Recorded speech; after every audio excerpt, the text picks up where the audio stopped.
So I was at Pixar in the late 80s, early 90s, sort of just when computer graphics was starting to get off the ground, and at ILM throughout the 90s, so when visual effects and computer graphics was coming into play more in visual effect.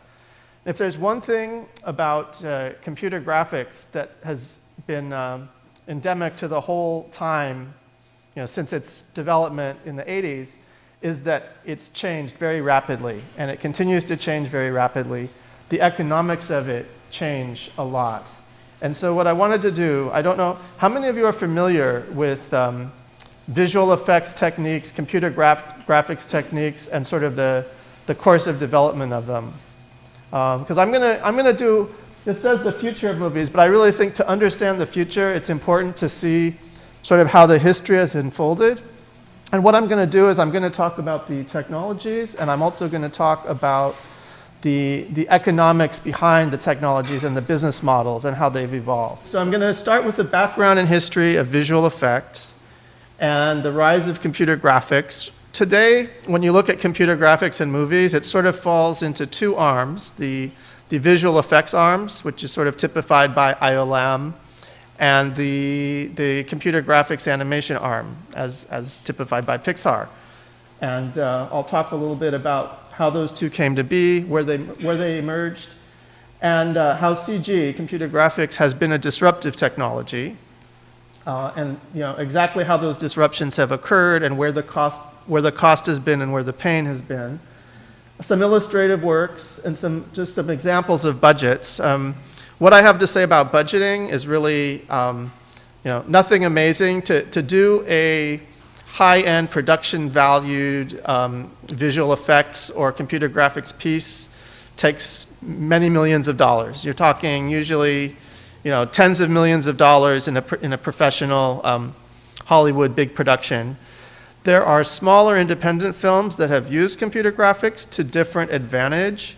But I'll say a little about that, but really what I'm going to talk about is kind of why it is that visual effects has sort of remained in the realm of the big budget pictures, and there's a reason for that. And then talk a little bit more about the business and ongoing trends where I see possibilities for independent films and smaller productions to be able to benefit from these technologies. Traditional visual effects go back to, way back to the earliest trick films. Malione, A Trip to the Moon.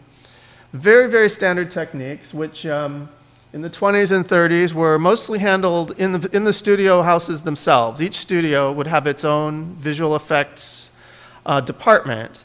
And most of these involved either camera tricks with mirrors and glass and models, things that either were done very, very painstakingly in the setup of the set, where you had to either have a matte painting on a glass or run the camera rerun the same film through the camera multiple times and line it up exactly so that you'd get the effect without too much shaking and jitter. Techniques that were high risk because you're there on the set and you'd have to shoot things over, and if it didn't go right, you'd be back to ground zero. The other technique that developed more in the 40s and 50s and then got employed really throughout the 60s and even into the 70s when visual effects reemerged with Star Wars is optical printing, where rather than having to shoot it on the set, you would shoot different elements separately, and then you'd have this big piece of equipment called an optical printer.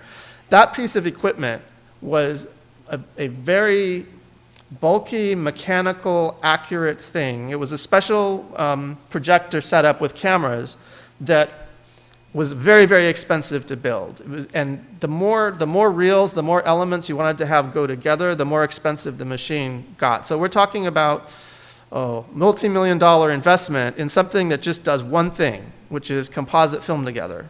So really, there were only a dozen of these in operation, and very few people could afford to use them, very few people could afford effect.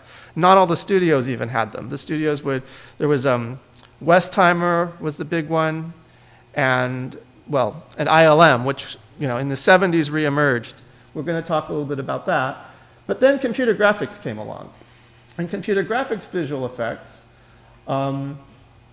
started with the resurgence of visual effects in the 70s. Star Wars, George Lucas, that was really when he, before the age of computer graphics, was just investing very heavily in the best technology ever seen. Return of the Jedi had, I think the fanciest scene had over 200 elements composited together on an optical printer using these film techniques that were very, the worker who was involved in this type of a production had to be like a master craftsman. They would operate this machinery and everything had to be lined up just right and the film processing had to go with just right, and there were any kinds of processing problems or chemical issues that could arise that would require a whole scene to be recomposited.